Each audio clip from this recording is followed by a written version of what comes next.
Vedic version. Number 5, to consider the glories of chanting Hare Krishna to be an imagination. Number 6, to give some interpretations to the holy name of the Lord. Number 7, to commit the sinful activities on the strength of the holy name.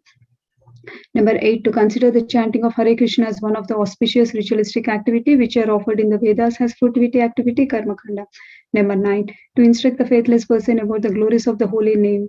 Number 10, to not have the complete faith in the chanting of the holy name and to maintain the material attachments even after understanding so many instructions on this matter.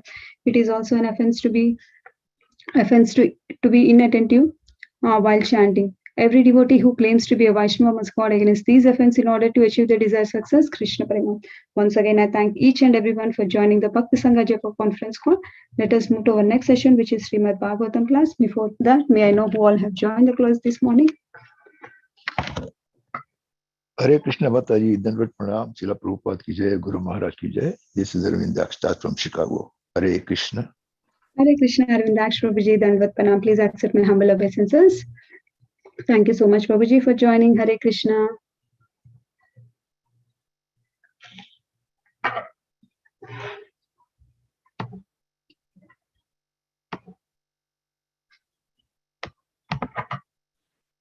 Hare Krishna, Radharani Mataji, Dandavat Pranam, all glories to Srila Prabhupada. This is Virita Gandharvika Devidasi from Texas. Hare Krishna, very beautiful background, Mataji. Thank you so much, Vinita Gandharvika Mataji, Dandavat Pranam. Please accept my humble obeisances. So all goes to Srila Prabhupada and Gurudev. Thank you so much, Mataji, for joining and giving the association. Hare Krishna. Hare Krishna, Mataji, Dandavat Pranam. Please accept my humble obeisances. All glories to Srila Prabhupada and Shri Guru and Gauranga. All glories to the assembled devotees. Yashamati from Chicago. Radha Shyam Sundarni Jai. Very nice background. Thank you, Mataji. Thank you so much, Mataji, for joining. All goes to Srila Prabhupada and Gurudev. Thank you so much, Mataji, for giving your very valuable association. Hare Krishna.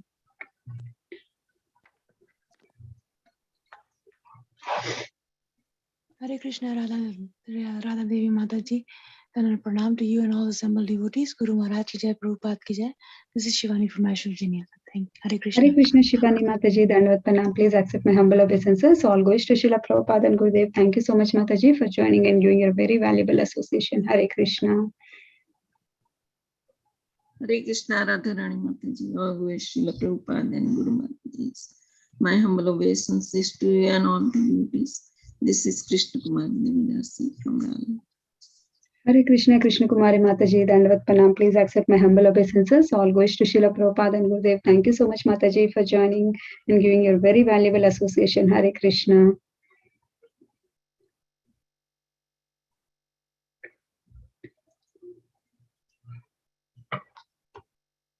Are there any other devotees who would like to introduce themselves? Hare Krishna, Radharani Mataji, please accept my humble obeisances. All glories to Srila Prabhupada and all the assembled devotees. This is Induleka Karna Devi Dasi from Lincoln. Hare Krishna, Induleka Karna Mataji, Dandavat Pranam. Please accept my humble obeisances. All goes to Srila Prabhupada and Gurudev. Thank you so much, Mataji, for joining and giving a very valuable association. Hare Krishna. Hare Krishna, Mataji, shall we start recording? Yeah, sure, Mataji.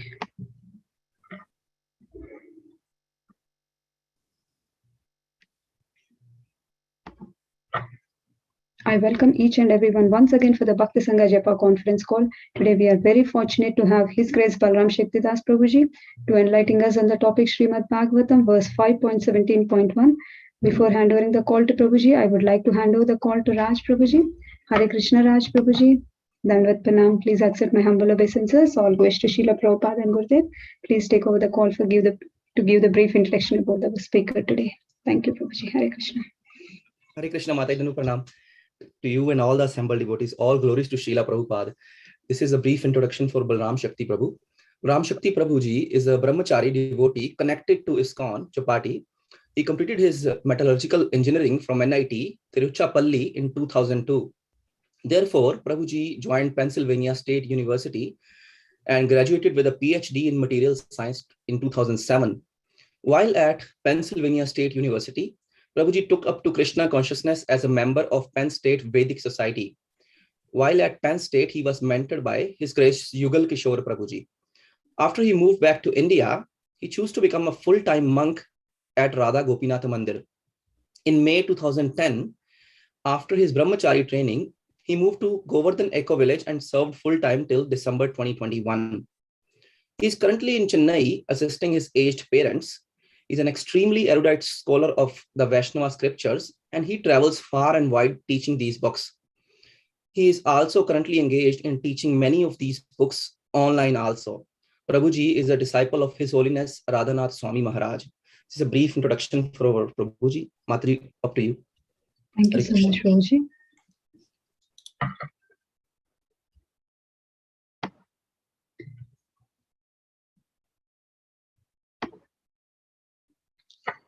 Hare Krishna, Prabhuji.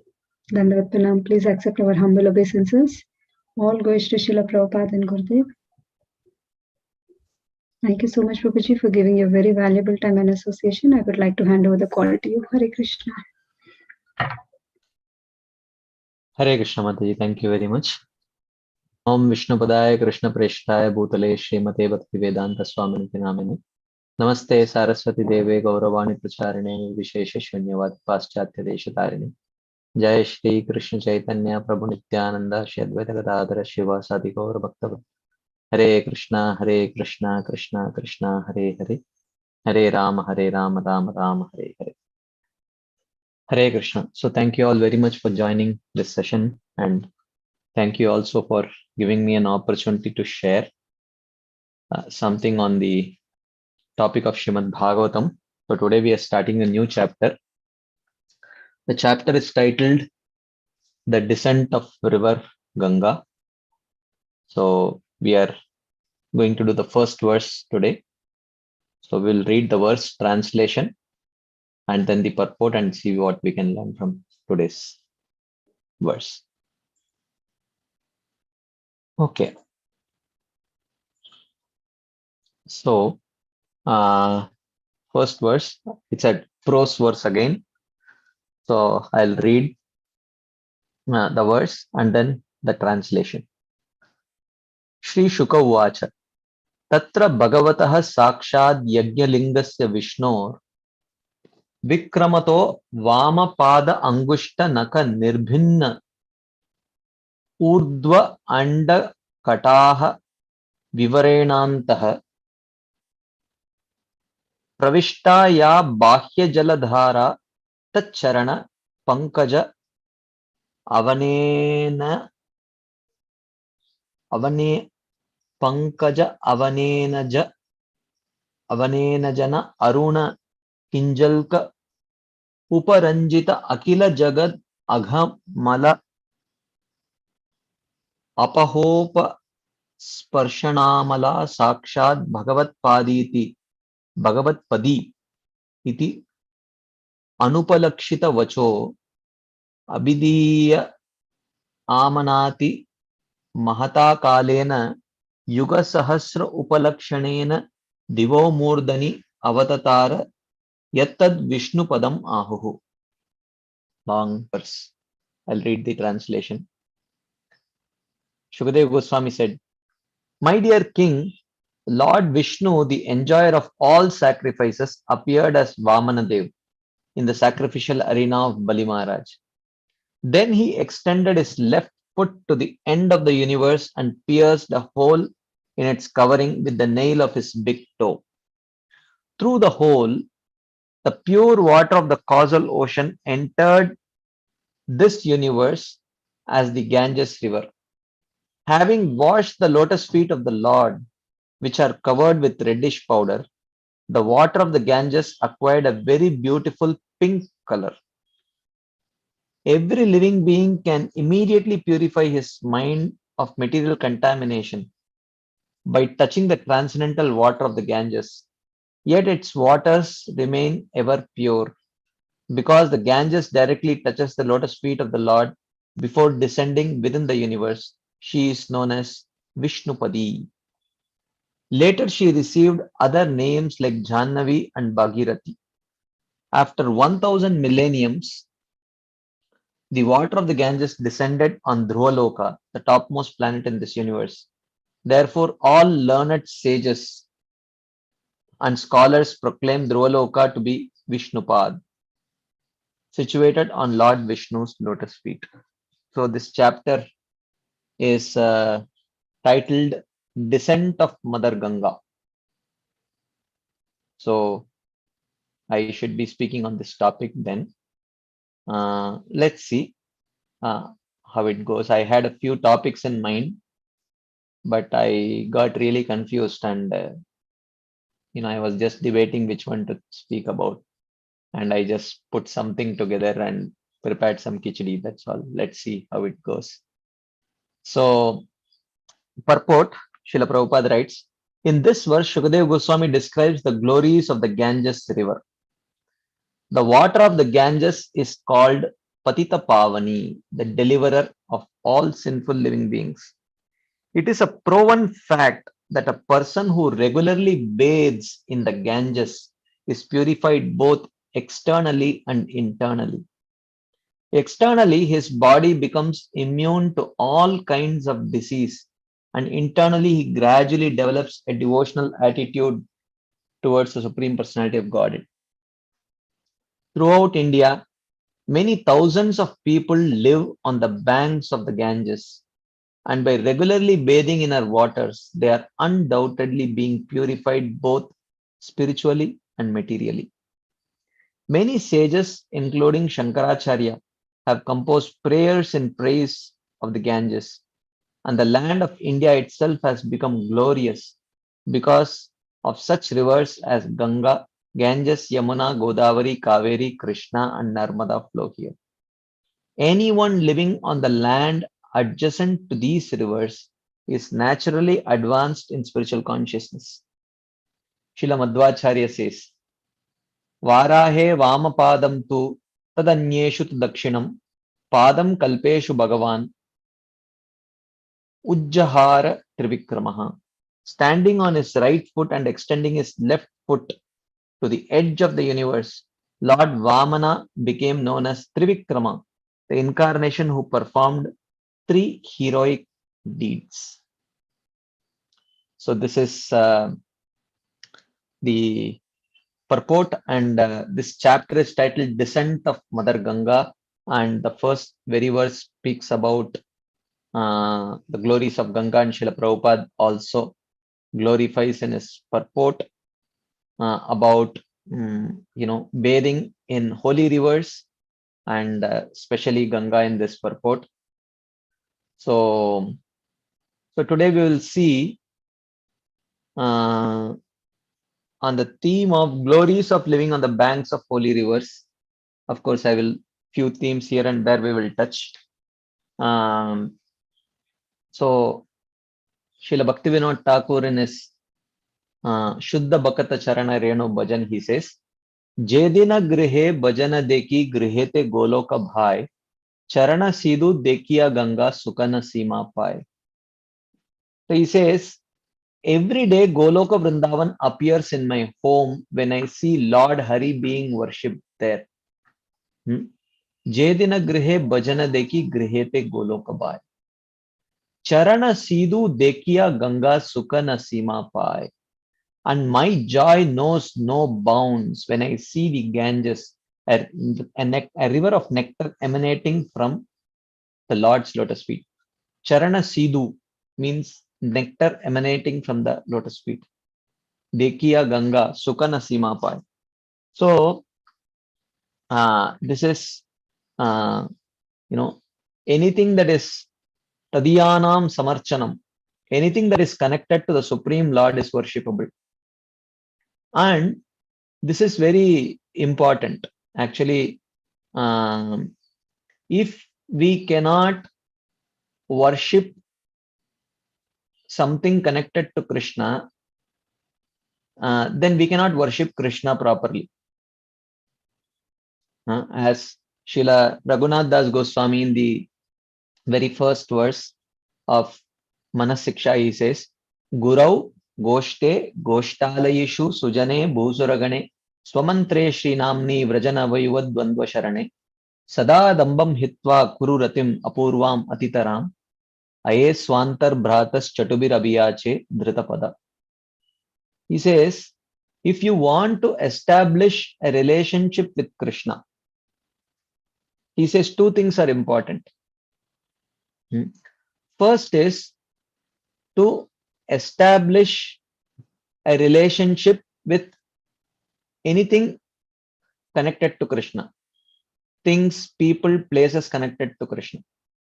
And the second thing is to give up material upadhis.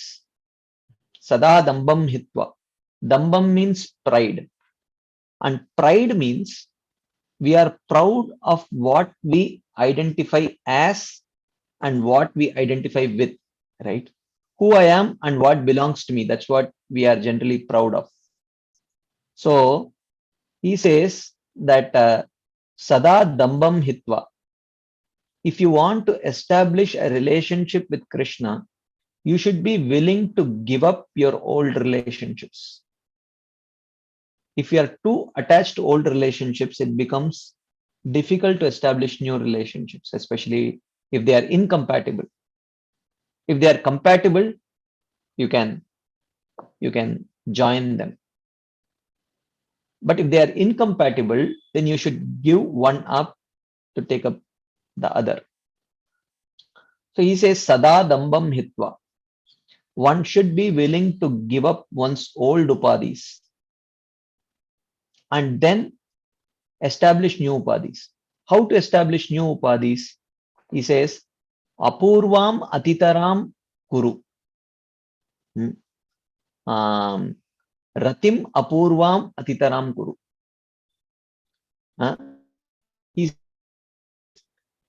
Apurva rati. One should establish an unprecedented affection, unprecedented love. Love or attachment that you have never had towards anything of this material world. Unprecedented because our attachment to things on this world are on the platform of false ego. So I am this body and I am the enjoyer, right? With that mood, we have attachment to things of this world. So he says, Apurvarati. Apurvarati means kind of attachment which you have not had towards anything of this material world, which means the kind of rati which is on the platform of true ego. True ego means what? Which is on the with the understanding that Jivera Swarup Hoy Krishna Nityadas. Naham Vipro na Chanarapati Napi Vaishyo na Shudro. Naham Varni na Chagrahapati na Vanasto Yatirva. Kintu Prodyan Nikila Paramananda Purnamritabdir. Gopi Bhartur Padakamalayor Das. With that understanding, any attachment that we develop towards people, things, places is Apurvarati on the platform of true ego. And the second meaning of Apurvarati is that it should be our attachment to things of this world are for Atmendriya Priti, for the purpose of our own enjoyment. But the kind of attachment that Srila Raghunath Das Goswami is requesting us to develop towards things, places, and people connected to Krishna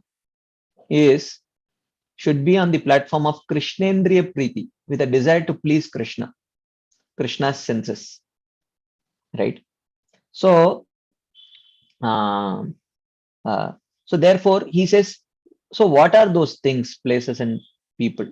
Gurau, the Shiksha Guru and Diksha Guru. Goshte. Goshte means Vrindavan. Vrindavan includes Vrindavan, Govardhan, Yamuna, and everything. So, Gurau, Goshte, Goshtalayeshu, the Vrajavasis. Sujane, the Vaishnavas. Bhusuragane, the Brahmanas. Swamantre, the Gayatri mantra that one receives from one spiritual master. Shri Namni, the holy name of the Lord. Vrajanavayuva Dvandva Sharane. And the process of surrendering to the youthful divine couple of Vrindavan. So these are, we have to try to establish a relationship with these 8 things, right? Sadadambam, So someone is telling slides are not moving because I am not moving the slides. I am just speaking what is coming to my mind. Yeah. So I have not put them on the slides. I'm just sharing certain things which are just coming to my mind. So therefore, descent of Mother Ganga. Mother Ganga is Vishnupadi. She emanates directly from the lotus feet of Krishna. So anything related to Krishna, we have to develop this Apurvarati. And therefore, in this purport and in this verse, Ganga is glorified in her connection with Krishna. So anything that is connected to Krishna, we have to develop this Apurvarati. Right? So there is this famous verse from the first canto of Srimad Bhagavatam. So this is glorifying. Let's see. Ya Vailasat Shri Tulasi Vimrishra Krishnangri Renvabhyadikambu Netri Punati Sheshanubayatra Lokan Kastam na Seveta Marishyamanaha. So this is talking about Parikshit Maharaj, who has come to the banks of this river, which river we will see, to fast till death while practicing Krishna consciousness, while practicing bhakti. So he says, what is the potency of this place that he has chosen to meditate and perfect his life? He says, Kaha Marishyamanaha. Who is that person at the point of death? Tam na seveta, would not serve Ganga. Why? Why should one serve Ganga at the time of death? What is so special about Ganga? He says, just hold on.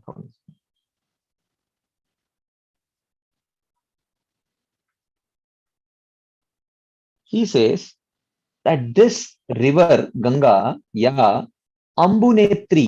Ambu means water, Netri means she carries. A river carries water. So Ganga also carries water. So what is so special about Ganga? He says, Abhyadika. Ganga is made excellent. She is excellent. She is no ordinary river.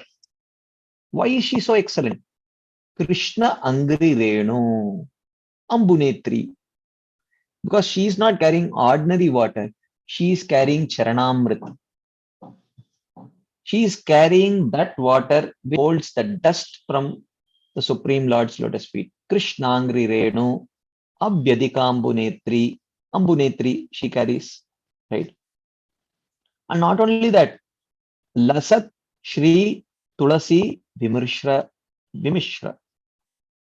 Not only the water contains the dust from the lotus feet of Krishna, but that is also mixed with the most auspicious Tulsi Devi also. So what is the end product? Punati Lokan. It has the capacity to purify the whole world. Sa Ishan, along with their leaders. Ubhayatra, inside and outside, above and below. So it has the capacity to purify the whole world along with its leaders, right? And this includes Lord Shiva also. Yat Shaucha Nishrita Sarit Pravarodakena Tirtena Murdnyadikritena Shiva Shivobhu. Bhagavatam says.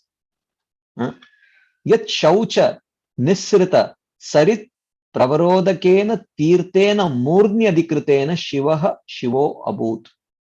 Lord Shiva is called Lord Shiva. Shiva means auspicious.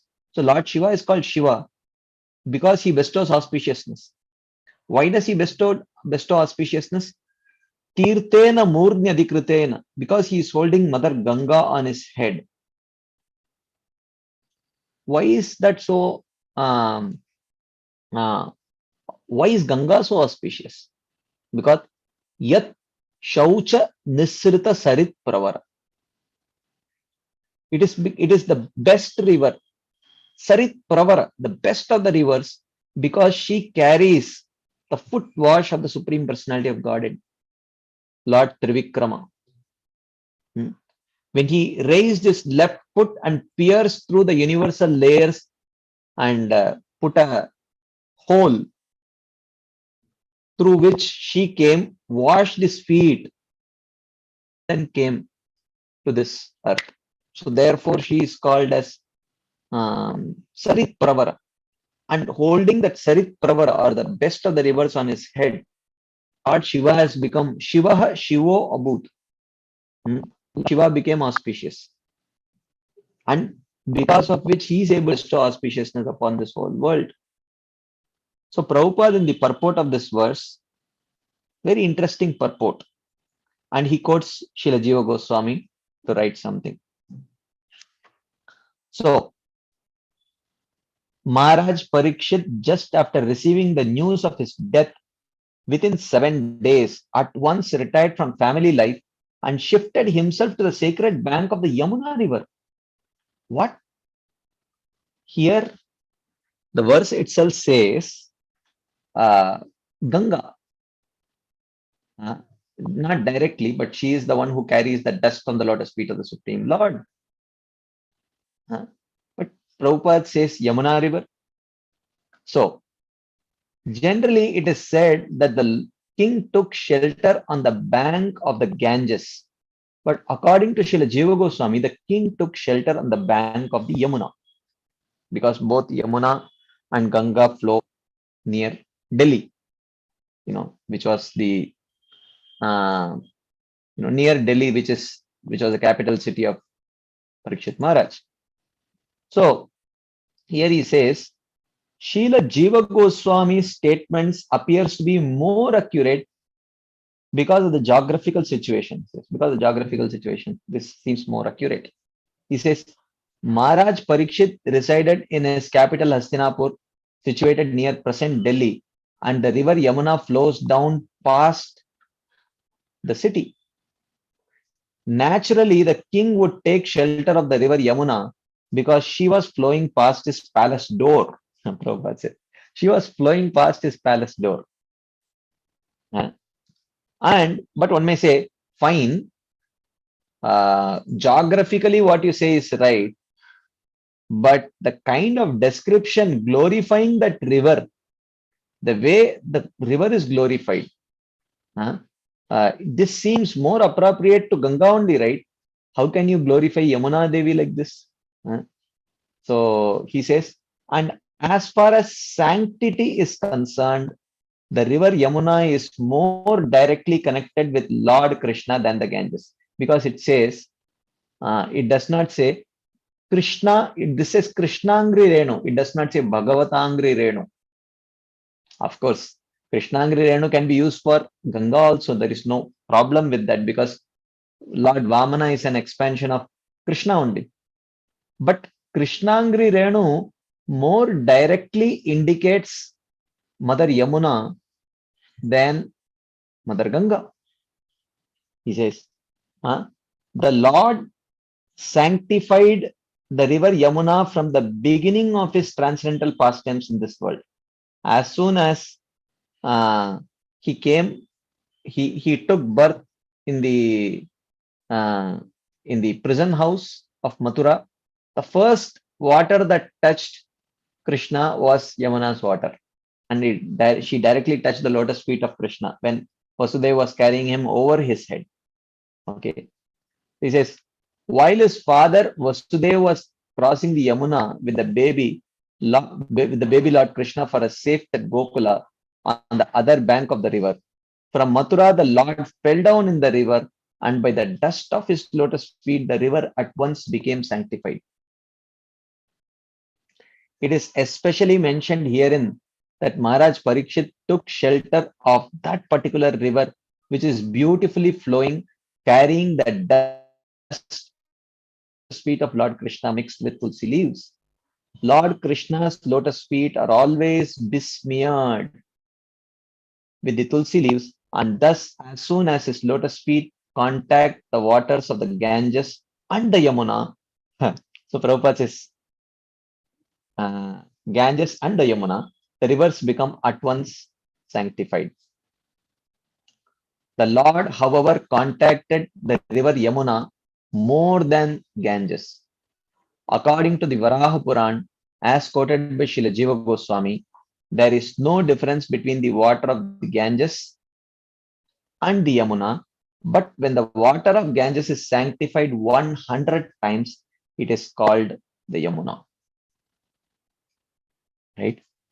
Similarly, it is said in the scriptures that 1000 names of Vishnu are equal to one name of Ram, and 3 names of Lord Ram are equal to one name of Krishna. So, Srila Prabhupada, even though the verse seems to speak about Ganga in the first canto verse, but Prabhupada in the purport says, by quoting Srila Jiva Goswami, says that it is more appropriate that the river described here should actually be Yamuna, he establishes. So, following in the footsteps of Srila Prabhupada, even though this chapter is titled The Descent of Mother Ganga, which I am sure the esteemed speakers who are going to come up next will definitely glorify Mother Ganga. But following in the footsteps of Srila Prabhupada and Sri Chaitanya Mahaprabhu, we will take this opportunity to glorify Mother Yamuna. So, which, of course, even though in one sense, the Mother Yamuna got very intimate association of the lotus feet dust of Krishna, but Chaitanya Mahaprabhu was merciful to Mother Ganga also, that he actually invested all the dust from his feet in Mother Ganga by performing all childhood pastimes in Mother Ganga. In fact, Chaitanya Mahaprabhu's association with Mother Ganga was completely physical. You know, the physical association of Chaitanya Mahaprabhu, Yamuna Devi got very little, but Ganga Devi got completely. But Chaitanya Mahaprabhu's heart was filled with Yamuna Devi. Right? So, if you see the common understanding of Mother Yamuna, she is just one of the 7 holy rivers. Gange Yamune Chaiva Godavari Saraswati Narmade Sindhu Kaveri Jalesmin Sannidhim Kuru. Like we chant to purify the water. Right? So she is one of the 7 holy rivers. Ganga, Gange Yamune Chaiva Godavari Saraswati Narmade Sindhu Kaveri. 7. One of the 7 holy rivers. This is the common understanding of Yamuna. But as Gaudiya Vaishnavas, we have to learn to appreciate everything, including Vrindavan, Srimad Bhagavatam, Yamuna, Govardhan, and everything through the eyes of Sri Chaitanya Mahaprabhu. Right? That is why Srila Prabhupada, when he wrote the introduction to Srimad Bhagavatam, he wrote in the introduction part, he wrote such a big thing about life and precepts of Chaitanya Mahaprabhu. I mean, what connection does it have to Srimad Bhagavatam's introduction? Why should one write about the life and precepts of Sri Chaitanya Mahaprabhu? Because Sri Chaitanya Mahaprabhu was the ideal relisher of Srimad Bhagavatam. And he was the one who established that Chaitanya Mahaprabhu is the topmost praman. Sorry, Srimad Bhagavatam is the topmost praman. Right? Aradhyo Bhagavan Rajesha Tanayas Tadhama Vrindavanam Ramya Kachidupasana Vrajavadu Vargenaya Kalpita Srimad Bhagavatam Pramana Mamalam Prema Pumarto Mahan Shri Chaitanya Mahaprabhor Matamidam Tatradaro Naparam. So it is appropriate that we approach this subject matter through. So, even though Chaitanya Mahaprabhu, Ganga got the physical association of Chaitanya Mahaprabhu, and Yamuna Devi got the mental association of Sri Chaitanya Mahaprabhu, right?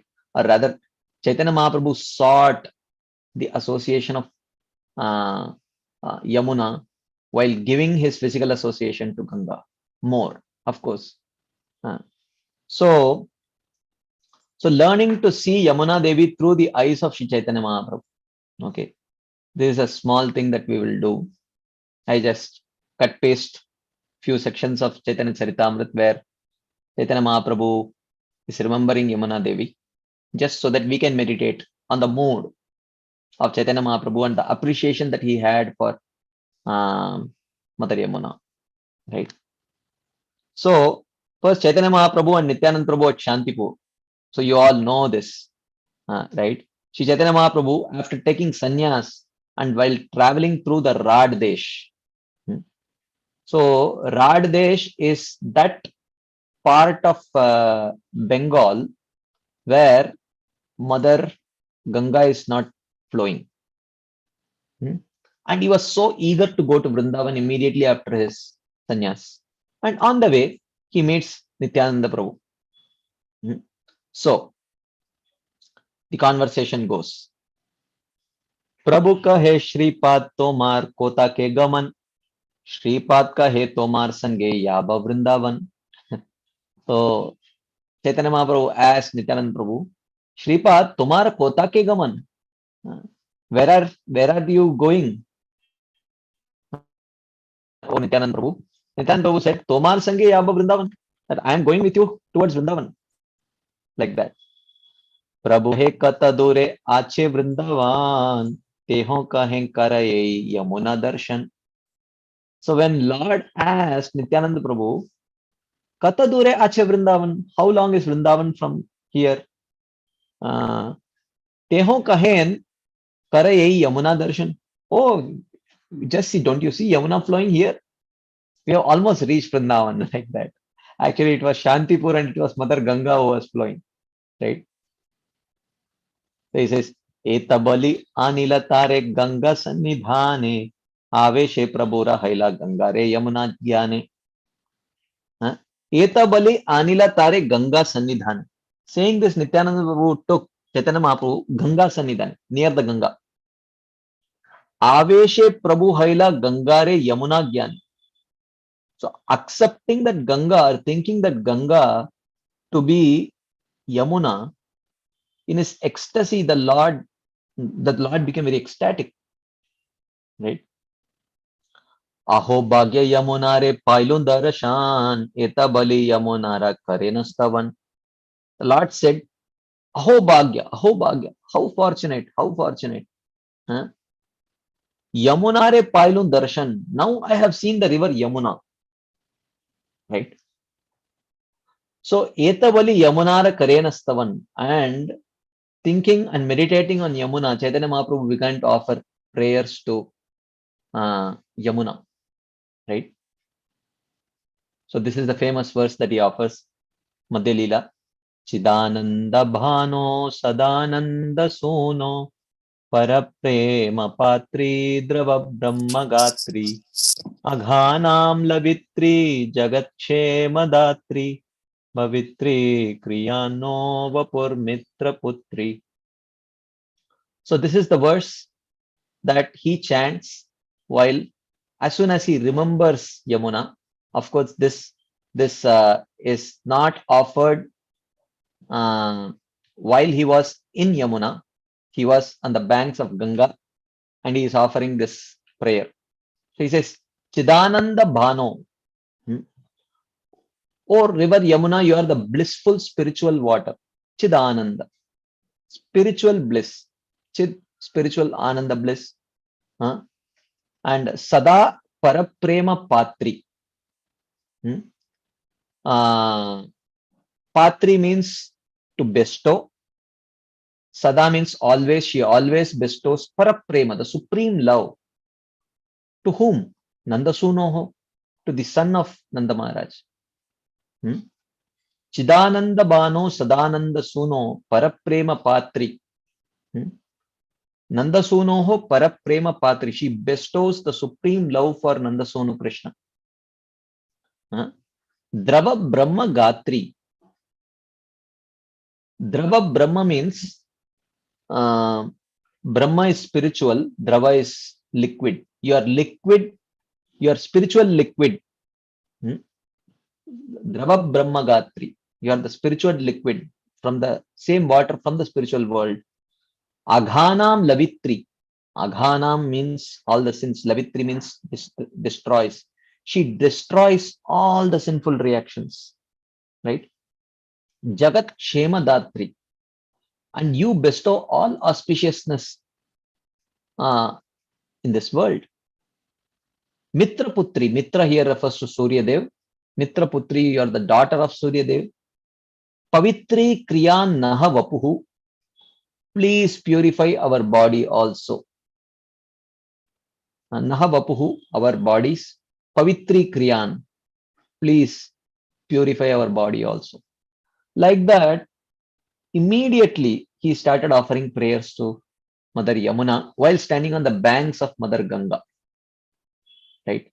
This was the mood of Chaitanya Mahaprabhu. And this happens again and again and again and again. He was always thinking of Mother Yamuna. So then Chaitanya Mahaprabhu on the banks of Godavari. So we saw him on the banks of Ganga. Now we are on the banks of Godavari in South India. So we have gone to Eastern India on the banks of Ganga at Shantipur. Now we come to South India on the banks of Godavari when Chaitanya Mahaprabhu is just going to meet Ramananda Rai. Right?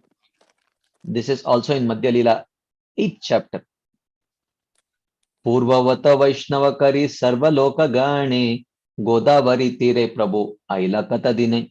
As previously, Shri Chaitanya Mahaprabhu converted to Vaishnavism, many people he met on the road. Kata Dine, after some days, Prabhu Godavari Tire. So he reached the banks of Godavari. Godavari deki haila Yamuna smaran, tire vana deki smriti haila Vrindavan. Godavari deki haila Yamuna smaran. As soon as he saw Godavari, he started remembering Mother Yamuna. Tire vana deki smriti haila Vrindavan.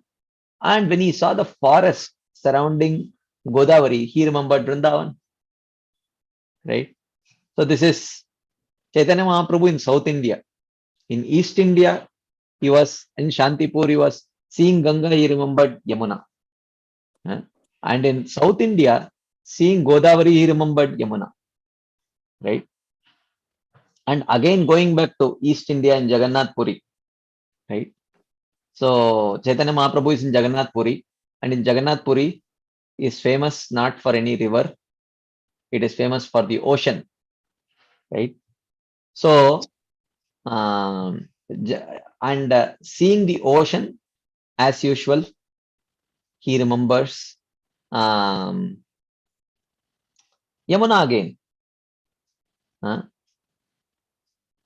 So I will read the translation again. This is the first verse of this Antya Leela 18th chapter. I have selected just few verses just to establish, just to appreciate Chaitanya Mahaprabhu's appreciation of Yamuna. So whatever is not connected to that, I have just tried to skip. Okay. So in the brilliant, so this is in this first verse, is a Sanskrit verse which summarizes the whole chapter, or at least the essential pastime of this chapter. In the brilliant autumn moonlight, Sri Chaitanya Mahaprabhu mistook the sea for river Yamuna again and again. Actually there are so many other episodes, but I didn't want to just go on like that. In Jharikanda also, whatever water body he would see, Chaitanya Mahaprabhu would remember Yamuna. Right? So greatly afflicted by separation from Krishna, he ran and dove into the sea and remained unconscious in the water the entire night. In the morning, he was found by his personal devotees. May that Sri Chaitanya Mahaprabhu, the son of Mother Shachi, protect us by his transcendental pastimes. Like that. So, यही मते महाप्रभु नीला चले वही से रात्रि दिने कृष्ण विच्छेदार नवे भासे. While thus living at Jagannath Puri, Sri Chaitanya Mahaprabhu floated all day and night in an ocean of separation from Krishna. He will float in the saltwater ocean also. But now he is telling he was floating metaphorically in the ocean of separation from Krishna. So separation from Krishna is a metaphorical ocean in which Chaitanya Mahaprabhu was day and night constantly floating. शरत काले रात्रि सब चंद्रिका उज्जवल प्रभु निज गण लैया बेडान रात्रि सकल. During a night of the autumn season, when a full moon brightened everything, Sri Chaitanya Mahaprabhu wandered all night long with his devotees. So this was a full moon night in the autumn season, and this is in Puri Kshetra, and Chaitanya Mahaprabhu along with his devotees is roaming around. उद्याने उद्याने भ्रमेण कौतुक देखीते रास लीला गीत श्लोक पढ़िते सुनीते. So he was walking udyana udyane brahmena kautuka dekite. So he walked from garden to garden, seeing the pastimes of Lord Krishna. Rasa Leela Gita Shloka Padite Shunite. So he was reciting and singing and reciting and hearing the verses and songs concerning the Rasa Leela. On this particular day, this was what was happening. On the full moon night, on an autumn full moon night, he was roaming Jagannath Puri along with his devotees, and he was hearing about the Ras Leela. Prabhu prema veshe karin gana narana kabu bhava veshe rasa leela no karana. Prabhu prema veshe karin gana nartan. So in complete ecstatic love, he would dance and sing. Kabu bhava veshe rasa leela no karana. And sometimes he would start imitating the Ras Leela. Kabu bhavonmade Prabhu iti utti dhai bhumi padi kabu murcha kabu gadiyai. Kabu bhavonmade Prabhu iti utti dhai. Sometimes in great ecstasy he would run here and there. Bhume padi kabu murcha. Sometimes he would fall down completely unconscious. Kabu gadiyai. And sometimes he would just roll on the ground. Rasa leela re kashloka yabe pade shune. Purvavata tabe artha karena apane. And during this time, Swarup Damodar Goswami recited a particular verse related to Rasa Leela. And sometimes Chaitanya Mahaprabhu would give an explanation of that verse, and sometimes he would hear the explanation as given by Srila Swarup Damodar Goswami, right? So, ei mata raser shloka sakalei padila sheshe jala kelira shloka padite lagila. So while this description of the Ras Leela was going on, there was a description of Krishna's Jalakeli Leela. Jalakelira shloka padite lagila. He heard the one verse describing the water pastimes of Krishna. Okay. So then, so this is that verse from the 10th canto. I will directly read the translation. As an independent leader among elephants enters the water with its female elephants, Krishna, who is transcendental to the Vedic principles of morality, entered the water of the Yamuna with the gopis. His chest had brushed against their breasts, crushing his flower garland and coloring it with red kumkum powder. Attracted by the fragrance of that garland, humming bumblebees followed Krishna like celestial beings of Gandharva Loka. In this way, Lord Krishna mitigated the fatigue of the Rasa dance. So after Rasa dance, Krishna is entering river Yamuna along with the gopis. So this verse is quoted by Srila Swarup Damodar Goswami, and Srila Chaitanya Mahaprabhu is hearing this. Ei mata Mahaprabhu brahmite brahmite aitota haite samudra dhekena achambite. So after hearing this verse, he was walking and he just crossed Aitota, the temple of Aitota. Sri Chaitanya Mahaprabhu, he suddenly saw the samudra, the sea. and he had just heard about how Krishna entered Yamuna along with the gopis. Chandrakante uchchalita taranga ujjwal jhalamala kareyena Yamunara jal. So brightened Chandrakante uchchalita taranga ujjwal. So moonlight, this is a full moon day, and moonlight was shining on the waves of the sea, and the waves of the sea jhalamala kare, it was glittering. Yena Yamunara jal, just like the water of Yamuna would glitter on the full moon night. So the ocean water was glittering in the full moon night. Yamunara bhrame prabodhaiya chalila alakshite yai sindhu jhale jhampa dila. So thinking again, the sea for the Yamuna, the Lord ran swiftly and jumped into the water unseen by the others. Paditei haila murcha kichu ina jane kabu dubai kabu bhasai tarangera gane. Falling into the sea, he lost consciousness. So, I mean, not because he didn't know how to swim. He perfectly knew how to. But such was his ecstasy, just remembering and thinking about Mother Yamuna, that he became completely unconscious after having entered into the sea. Generally, you sprinkle water when someone becomes unconscious. Here is Chaitanya Mahaprabhu entering into an ocean and becoming unconscious, not because he drank water or he was drowning. He was not drowning in that ocean. He was drowning in an ocean of separation from Mother Yamuna.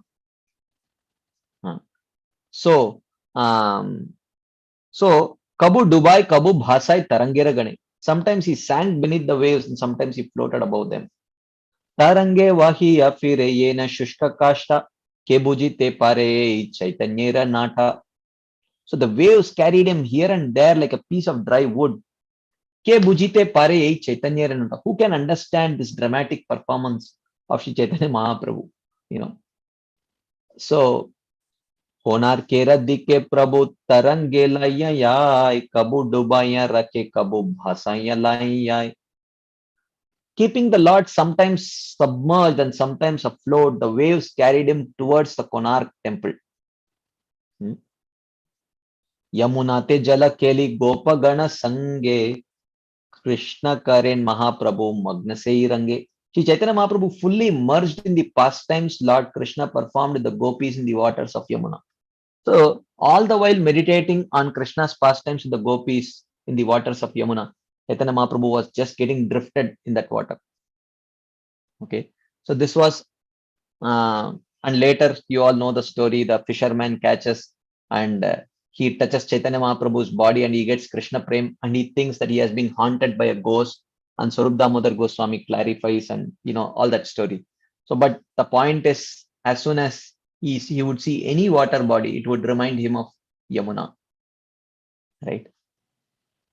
And another episode in the Madhya Leela where Chaitanya Mahaprabhu is in Prayag, and on the other side of Prayag, on the other bank of Prayag, other side of Prayag is a place called Adaila Gram, where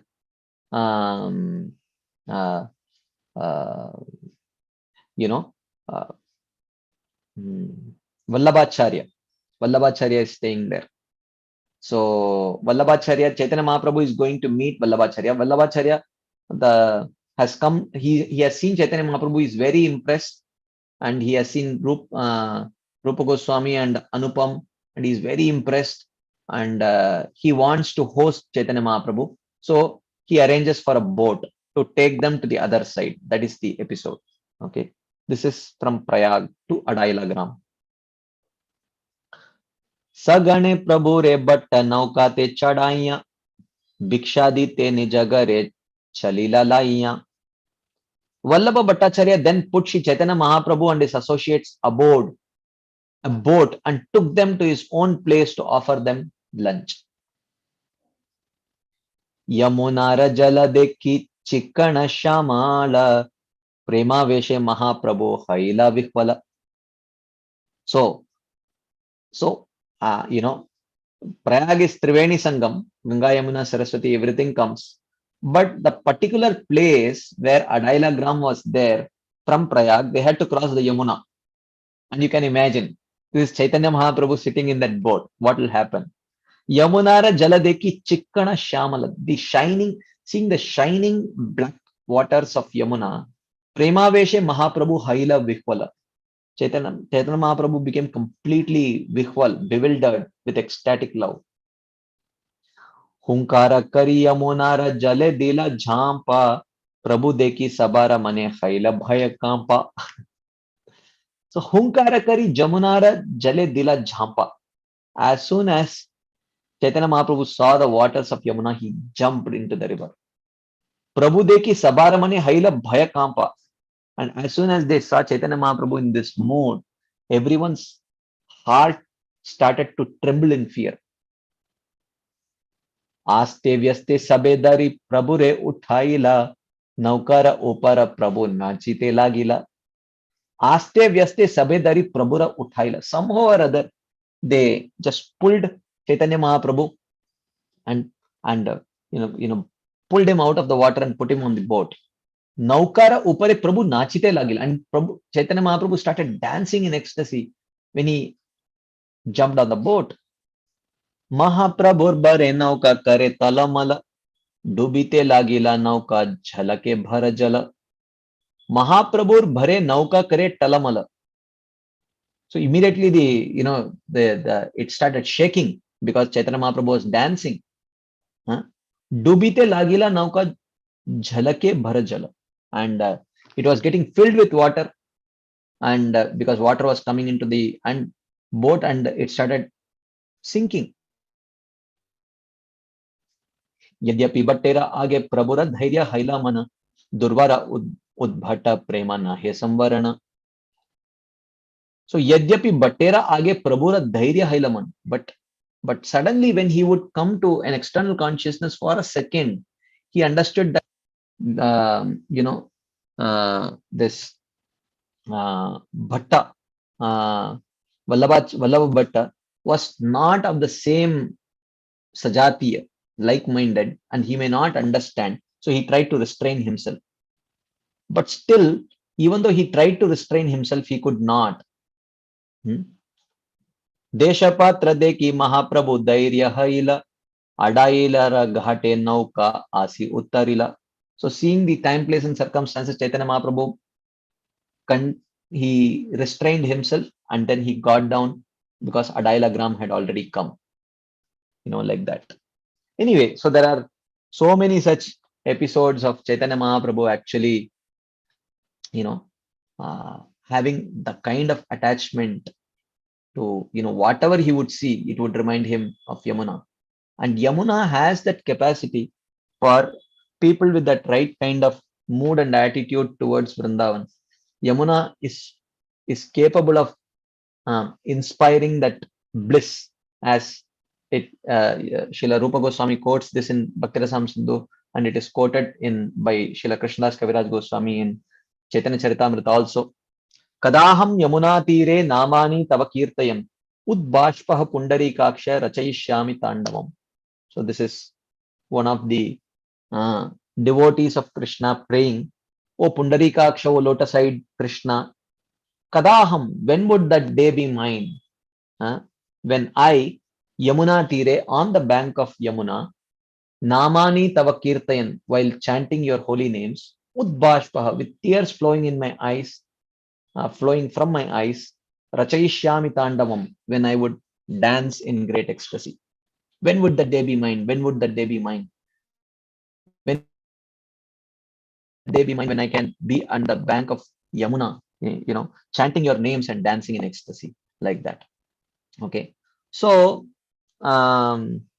therefore, here was Chaitanya Mahaprabhu while staying on the banks of Ganga, while giving her physical association, was constantly from within the heart meditating on Yamuna. So for Gaudiya Vaishnavas, both Ganga and Yamuna are very special. Ganga, because Ganga got the physical association of Chaitanya Mahaprabhu. Yamuna, because Yamuna got the physical association of Krishna, and the mental association, or the heart-to-heart association of Chaitanya Mahaprabhu, who was constantly carrying, while Ganga did not get constant physical association of Chaitanya Mahaprabhu, but Yamuna got constant heart-to-heart association, because he was carrying Yamuna in his heart wherever he went. Any water he would see, it would remind him of Yamuna. So therefore, for Gaudiya Vaishnavas, Yamuna is definitely more special in one sense. So therefore, historically, there was a debate that happened in Akbar's assembly, where there were a group of who were establishing the supremacy of Ganga to be the greatest river. Of course, Jiva Goswami had no interest in these kind of debates, right? But he felt that the patronage of Akbar would be very good. So he went there, and he very beautifully and systematically, by quoting many verses, very powerfully established that how Mother Yamuna is more glorious than Mother Ganga. So, and in return, Akbar was so pleased with Jiva Goswami's presentation that he asked, "What do you want in return?" And Jiva Goswami said, "Can you give me some paper? Because I have so much to write, but I don't have papers, and so much time is going on just making these palm leaves. If you can give me some paper, then I can write." I mean, this is amazing, right? So, and in one sense, it was by Yamuna Devi's mercy that we have all the writings of Jiva Goswami available, because by glorifying Mother Yamuna, even a king belonging to a different religion got so inspired by Jiva Goswami that he gave him papers, because paper was such a valuable commodity in those days, and because of which we have all these books, the Shat Sandarbhas and Krama Sandarbha, Gopal Champu, so many such books Jiva Goswami has literally written, to the extent that we all know that in Banaras Hindu University there is a separate department dedicated to Jiva Goswami's writings. There is so much research that is happening there. So all that, in our Sampradaya, he is like the Vyasadeva for Sampradaya in one sense. And all that has something in connection with Yamuna. So he glorified Yamuna, of course. He would have even otherwise written, but still, Yamuna Devi's role is very much there, right? So but we do see, the material vision. We do see Yamuna very dirty, and we do see Bhagavatam also telling that one who Gokara consciousness, one who has this material consciousness, yes, Tirtha Buddhi, one who goes to a holy place to take bath in that river, he has Gokara consciousness. He has the consciousness of a cow or an ass, like that. So how do we understand, there is a beautiful purport that Prabhupada writes in Chaitanya Charitamrita Madhya Leela, 16th chapter, 281st purport. I have not put it here. It's a long purport, so I thought I will directly read it from the folio. So I'll just pause this slide for a second and move on to the okay. So this is Madhya Leela 16.281 purport. I'll just zoom it out for you and show it, and we will read together. Just hold on for a second. So I'll directly read the purport. I'll share the purport with you. Okay, you can see the purport, right? Yeah, I'm sure you must be. Okay, so Srila Prabhupada writes, it was not essential for Sri Chaitanya Mahaprabhu to go to Vrindavan, for wherever he stayed was immediately converted to Vrindavan. So wherever he was, that was Vrindavan, right? Indeed, at that place were also the river Ganges, the river Yamuna, and all other places of pilgrimage. This was also expressed by Sri Chaitanya Mahaprabhu himself when he danced in the Rath Yatra. We can't see the purport. Oh, you can't see? Okay, I'm sorry. Just hold on.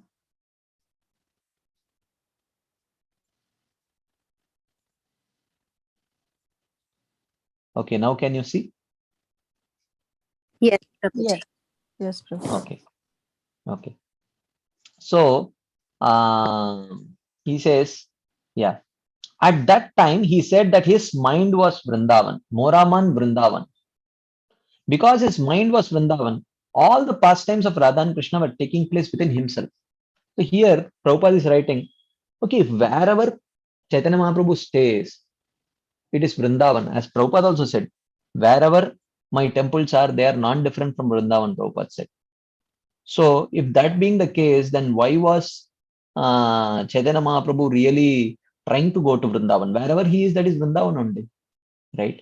So nonetheless, just to teach people, he visited Bhauma Vrindavan, Vrindavan Dham in this material world.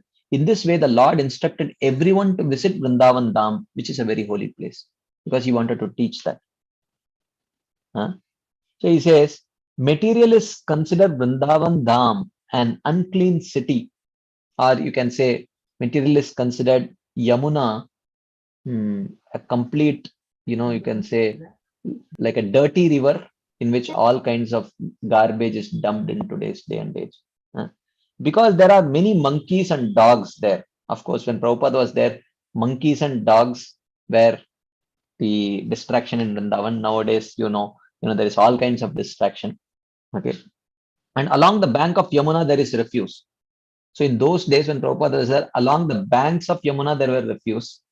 But now, in one sense, from a materialistic vision, you cannot distinguish Yamuna from refuse only, because that's the kind of pollution that has happened. Some time ago, a materialistic man asked me, why are you living in Vrindavan? Why have you selected such a dirty place to live or retiring? So Prabhupada says, such a person cannot understand that the earthly Vrindavan Dham is always a representation of the original Vrindavan Dham. Consequently, Vrindavan Dham is as worshipable as Lord Krishna. Aradhyo Bhagavan Rajesha Tanayas Tadhama Vrindavanam. According to Sri Chaitanya Mahaprabhu's philosophy, Lord Sri Krishna and his abode Vrindavan are equally worshipable. Sometimes materialistic people who have no spiritual understanding go to Vrindavan as tourists. The first time I visited Vrindavan, I went there as a tourist only, because it was, in fact, not even Vrindavan. I went to Mathura, because Vrindavan I did not even know during that time. And I went to Mathura also because I had come to Agra to see the Taj Mahal. And in fact, Mathura happened to be close, and they told that, you will get a lot of peda there. So we visited Mathura, and also we knew that it was Krishna's birthplace. So, we went there as a tourist only, right? Sometimes materialistic people who have no spiritual understanding go to Vrindavan as tourists. One who goes to Vrindavan with such materialistic vision cannot derive any spiritual benefit. Such a person is not convinced that Krishna and Vrindavan are identical. Since they are identical, Vrindavan is as worshipable as Lord Krishna. Sri Chaitanya Mahaprabhu's vision, Moraman Vrindavan, is different from the vision of an ordinary materialistic person. At the Rath Yatra festival, Sri Chaitanya Mahaprabhu, absorbed in the ecstasy of Srimati Radharani, dragged Lord Krishna back to Vrindavan Dham. Sri Chaitanya Mahaprabhu spoke of this in the verses beginning Ahus Chate in Madhya Leela. Okay. So in Srimad Bhagavatam it is stated, Yasyatma buddhi kunape tridhatuke swadhik kalatradishu bhauma ijyadi yas tirtha buddhi salilena karhichit janeshu abhigneshu sayeva gokara. So he says that yes, tirtha buddhi, one who goes to a place of pilgrimage simply to take a bath, he is considered to be like an ass or a cow.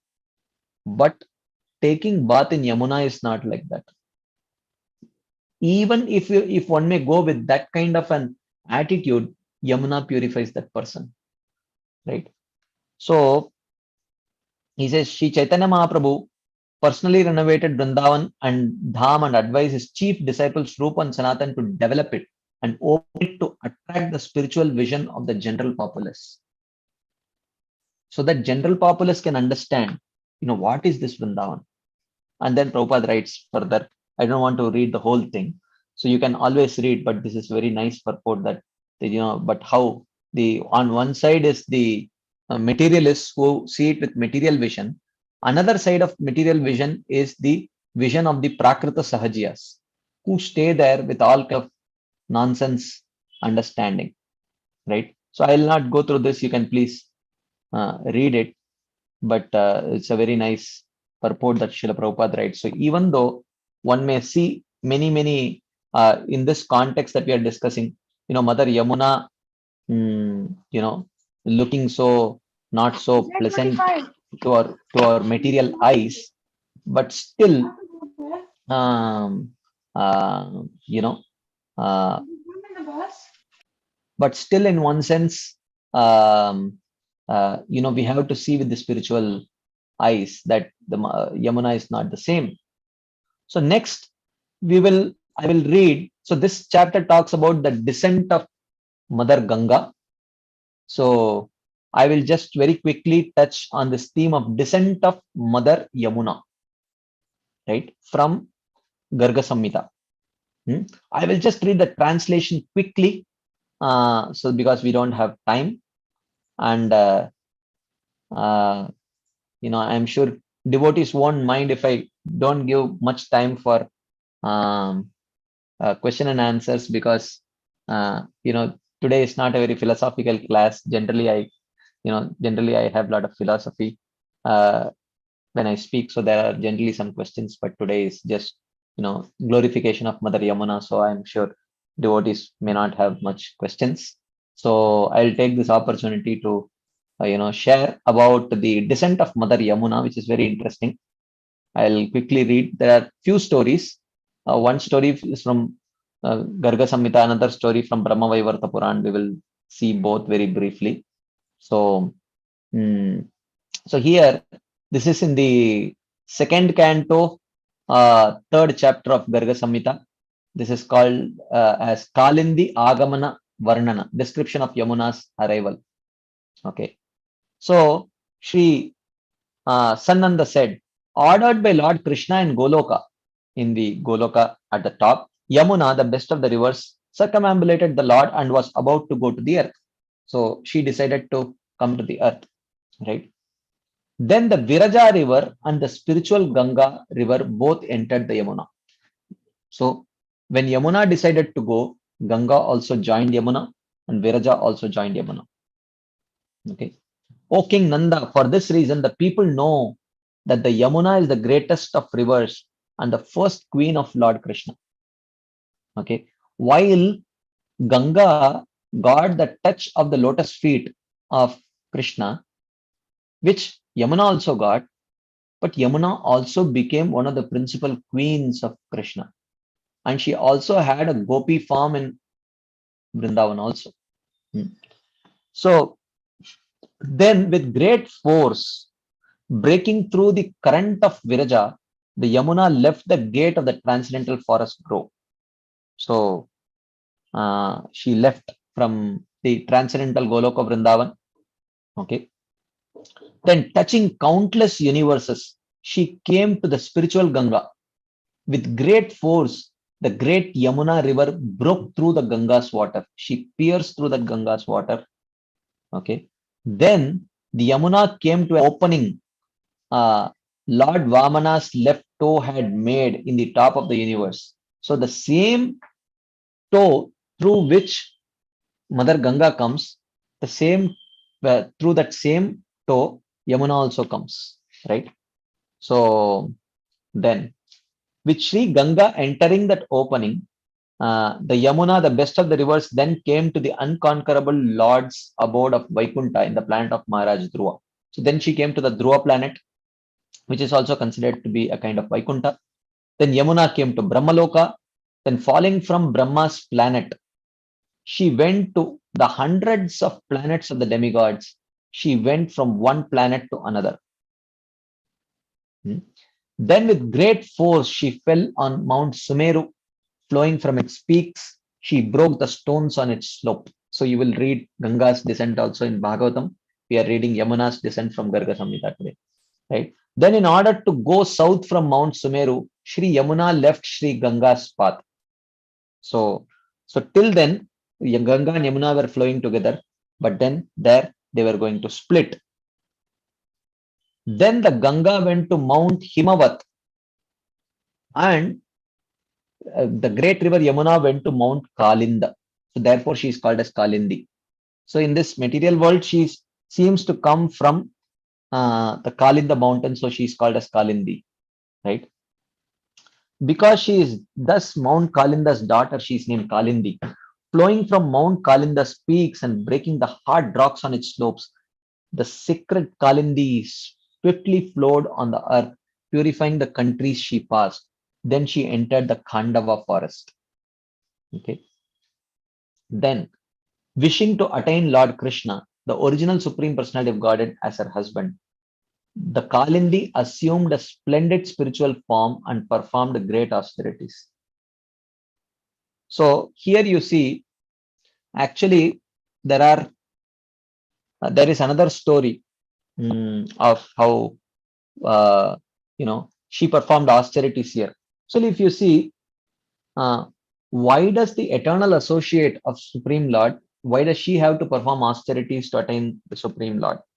Actually, whenever the eternal associates, the Nitya Parshadas, they descend, sometimes some qualified Devata counterparts also join. So she is also called as the daughter of Yamaraj. So the actual daughter of Yamaraj, the daughter of sun god, and the sister of Yamaraj, she is called. So these are like generally the Devata counterparts. So when the eternal associate Yamuna, she descends, sometimes qualified Devata counterparts also enter their body. Just like Drona and Dhara, they entered into the body of Siddhas, Nanda and Yashoda during the Bhauma Vrindavan pastimes, and then they got trained. So similarly, the Devata counterpart Yamuna also enters. Actually, Yamuna is eternally a Gopi expansion of Vishaka. So there is this other story from Brahma Vivarta Puran about Yamuna Devi's descent, where Vishaka Devi's expansion is another Gopi called as Viraja. So this Viraja Gopi, once Krishna went to spend time with Viraja Gopi, and he became late his appointment with Radharani. When Radharani came to know about it, she became very angry and she cursed Viraja Gopi to go to material world. And eventually when Viraja Gopi became very morose and she begged for forgiveness, then she said, don't worry, there, she said, you go to the material world and become a river. And then she came, but then she told that Krishna will come and marry you, like that. So so this is one understanding. This is one story, and the other story we are discussing here. So there is this Devata expansion also, and there is another story about how such Devata expansion she gets like so much even outside Vrindavan. Actually, it is mentioned that when Yamuna flows and enters Vrindavan, she goes and comes in a round way. She generally rivers come and they flow. But Yamuna completely circumambulates the whole Brajamandal and then she leaves, right? So literally the river. So that it is mentioned that when she flows out of Vrindavan, only the Devata counterpart flows out of Vrindavan. But the spiritual Yamuna, the Nityasiddha associate of Krishna, she never leaves Vrindavan. She stays there only. Okay. So the Devata counterpart flows into Vrindavan and flows out of Vrindavan. But that Yamuna which is surrounding Vrindavan, it is just the Nityasiddha counterpart, the Nityasiddha associate of Krishna. Okay. And anyway, there are so many such stories about Yamuna's Devata counterpart also, but I will not go into the details of that. Many times many of the Puranas, the kind of stories that they give about Yamuna Devi being the wife of ocean, right? So this is all in one sense like talking about the Devata counterpart. This is not the generally the Puranic stories talk about the goddess, the not the eternal associate Yamuna, but the Devata counterpart Yamuna, like that. Anyway, so talking about this this thing, so Yamuna Devi is descending. She is performing some austerities, and even today she stays in a water house her father has made for her. Then the Kalindi swiftly entered the Vrajamandal. So now she is entering Vrajamandal. Then she flowed through Vrindavan, beautiful Mathura, and beautiful secluded Mahavan. As the very beautiful leader of the many gopis, Shri Yamuna made her home in Shri Goloka to perform the Rasa dance with Shri Krishna Chandra. So she made her home the Goloka of Vrindavan only. As she left Vraja, so she does not leave Vraja, this is described. She became overwhelmed with feelings of separation. Filled with tears of bliss and love, she turned west. So she didn't want to leave. So she turned and came around Vrindavan. She started circumambulating Vrindavan only. So the Nityasiddha Yamuna Devi, she keeps circumambulating Vrindavan. The Devata counterpart only leaves. Okay. Then bowing 3 times to Vrajamandal, she went to very holy Prayag, purifying the countries she passed. So then she passed through Prayag. Then she passes through the Milk Ocean, which is there around the, she actually passes through the oceans. And then she meets with Ganga. So at some point, Ganga and Yamuna meet.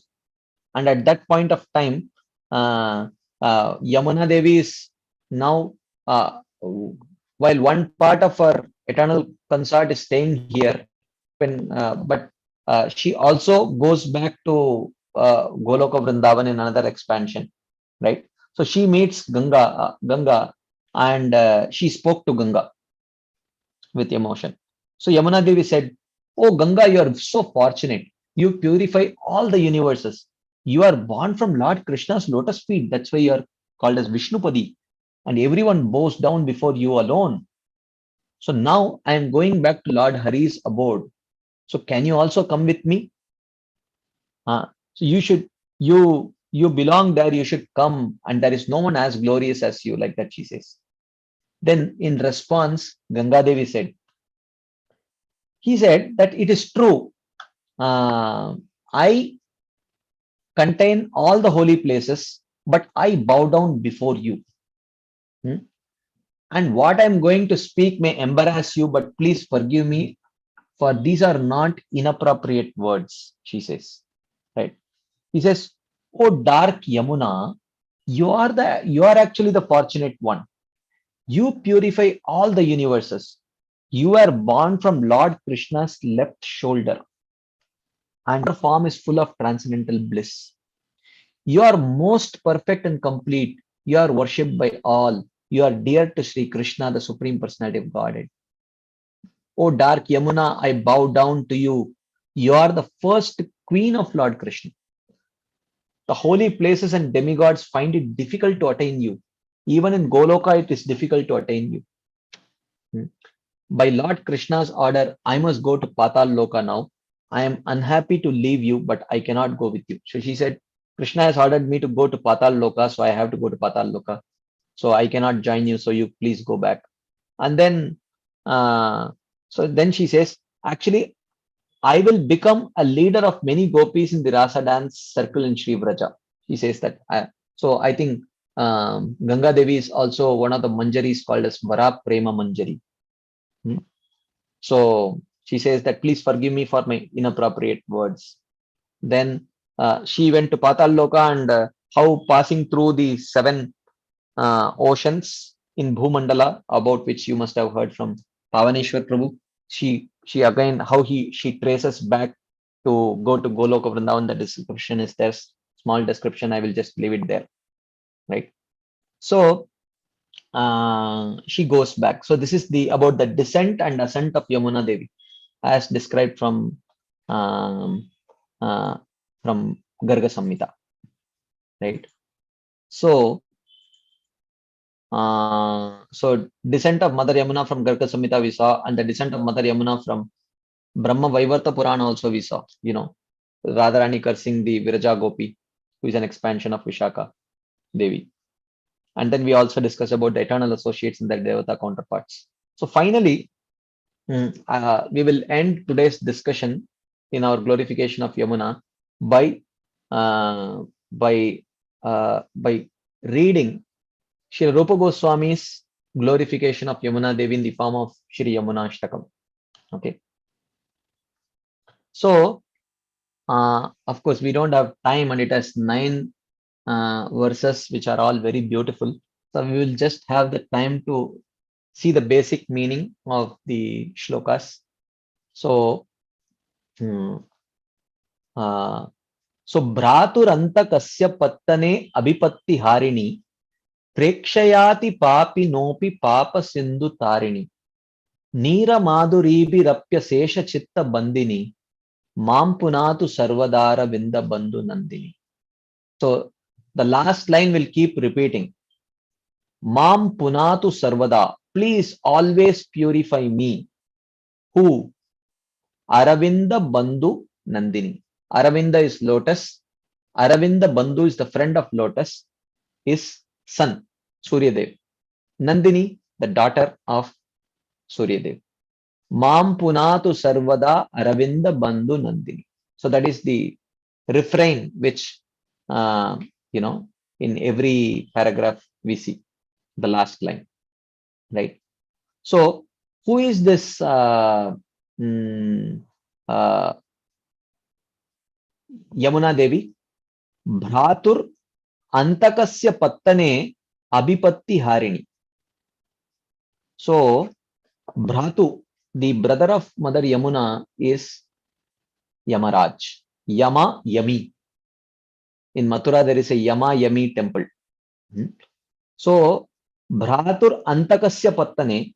Antakasya Pattane is the realm of Yamaraj, hell.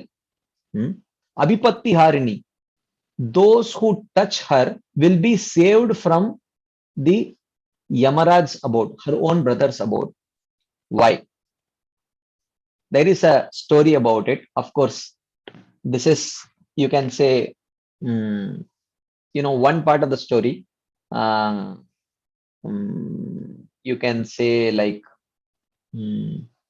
of course, she is an eternal associate of the Lord, but still there is a story like this in Vrindavan. Once Yamaraj came to meet Yamuna Devi, his sister, and it was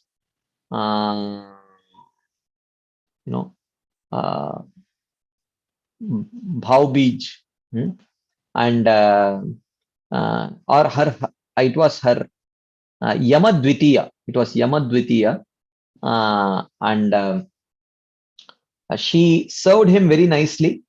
Her brother, it was her birthday. He had come. She served him very nicely, and he asked for a benediction. And she said, "Whoever takes bath in my waters, they should not come to your abode." This was the benediction that she asked.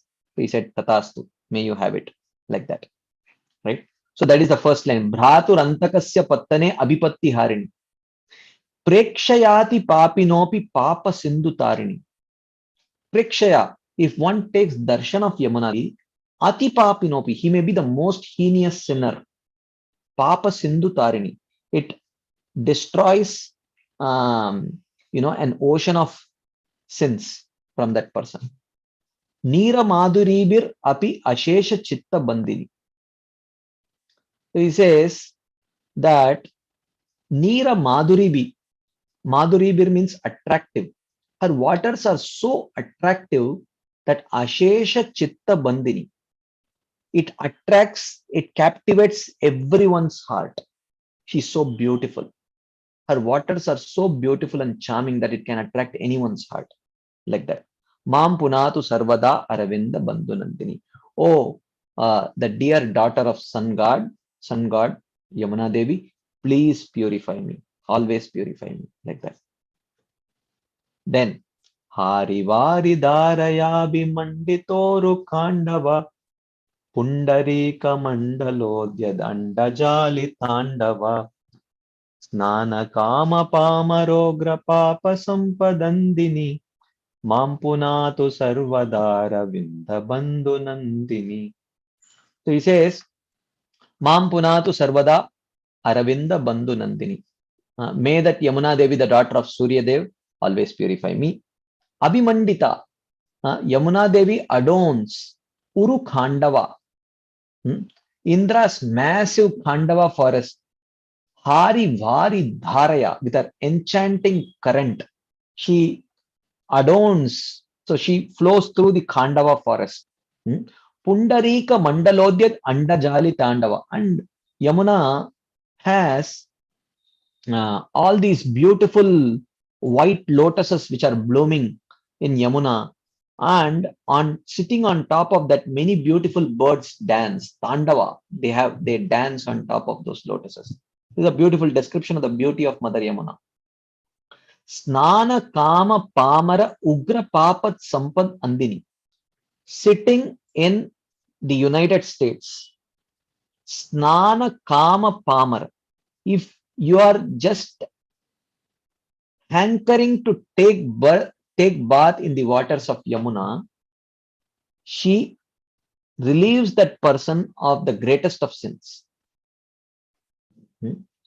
So, Mam Punatu Sarvada Aravinda Bandhu Nandini, like that. Then, Shikaradimrishta Jantu Durvipaka Mardini Nanda Nandanantaranga Bhakti Pura Vardini Tira Sangama Bilashi Mangalanu Bandini Mampunatu Sarvadara Bandhu Nandini. So she says that Shikara Abhimrishta, if you take one drop of Yamuna and sprinkle it on one's head, he says Jantu Durvipaka Mardini. Durvipaka means the most heinous crime that one can ever perform can be cleansed by one drop of water from Mother Yamuna. Right? Bhakti Pura Vardini. Nanda Nandana Antaranga Bhakti Pura Vardini.